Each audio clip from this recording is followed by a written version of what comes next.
നമുക്കൊരു പാണ്ടക്കുട്ടനെ ഉണ്ടാക്കിയാലോ? വെറും ഒരു പാണ്ടയല്ല, സ്പെക്സ് ഹോൾഡർ ആയിട്ട് ഉപയോഗിക്കാൻ പറ്റുന്ന ഒരു പാണ്ട. ആദ്യം ഷേപ്പ് വരച്ച് കാർഡ്ബോർഡിലോ ഫോം ബോർഡിലോ മുറിച്ചെടുക്കണം.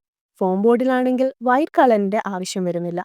ഞാൻ കാർഡ്ബോർഡിൽ മുറിച്ചെടുത്ത് ആദ്യം വൈറ്റ് കളർ അടിച്ച് എടുത്തു. ഇനി ഇത് ഉണങ്ങാൻ വെക്കണം. ഉണങ്ങിക്കഴിഞ്ഞപ്പോൾ ഞാൻ ദാ ഇതുപോലെ പാണ്ടക്കുട്ടന്റെ കാലും കൈയും മുഖവും ഒക്കെ വരച്ചെടുത്തു. ഇനി ബ്ലാക്ക് കളർ കൊടുക്കണം. അത് ഉണങ്ങുന്ന സമയം കൊണ്ട് നമുക്ക് ബാക്കി സാധനങ്ങളൊക്കെ ഉണ്ടാക്കാം. പാണ്ടയുടെ മൂക്ക് മാത്രമായി വേറൊരു കാർഡ്ബോർഡിൽ നിന്ന് കട്ട് ചെയ്തെടുത്ത് ബ്ലാക്ക് കളർ കൊടുത്ത് ഉണങ്ങാൻ വെക്കണം. ഇനി ഇത് നേരെ നിൽക്കാൻ വേണ്ടി ഒരു സപ്പോർട്ട് കൊടുക്കണം. അതിന് ദാ ഇതുപോലെ 2 കാർഡ്ബോർഡ് പീസസ് കട്ട് ചെയ്തെടുത്ത് പുറകിലായി ഒട്ടിച്ചെടുക്കണം. മുറിച്ചെടുത്ത മൂക്കൊട്ടിക്കാൻ വേണ്ടി വീഡിയോയിൽ കാണുന്നത് പോലെ കാർഡ്ബോർഡ് പൊളിച്ചെടുത്ത് ചുരുട്ടിയെടുത്ത് ഞാനൊരു മാസ്കിംഗ് ടേപ്പ് വെച്ച് ഒട്ടിച്ചെടുത്തു. ഇതുപോലത്തെ 3 ഉണ്ടാക്കണം. ഒരെണ്ണം വീഡിയോയിൽ കാണുന്നത് പോലെ മുറിച്ചെടുത്ത മൂക്കൊട്ടിച്ച് പാണ്ടയുടെ മൂക്കിൽ ഒട്ടിക്കണം.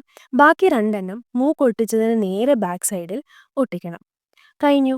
ഇനി സ്പെക്സ് വെച്ച് കൊടുക്കാം. ഞാൻ കൂളിംഗ് ഗ്ലാസ് കൂടി വെച്ച് നോക്കിയിരുന്നു. എന്നിട്ട് അമ്മയുടെ സ്പെക്സ് വെക്കാൻ വേണ്ടി കൊടുത്തു. സ്പെക്സ് ഇല്ലെങ്കിലും ഒരു ഡെസ്ക് ഡെക്കോർ ഒക്കെ ആയി വേണമെങ്കിൽ യൂസ് ചെയ്യാം ട്ടോ. എന്തായാലും എനിക്ക് ഒരുപാട് ഇഷ്ടമായി. നിങ്ങൾക്കും ഇഷ്ടമായെങ്കിൽ please like, comment and subscribe. Thank you for watching.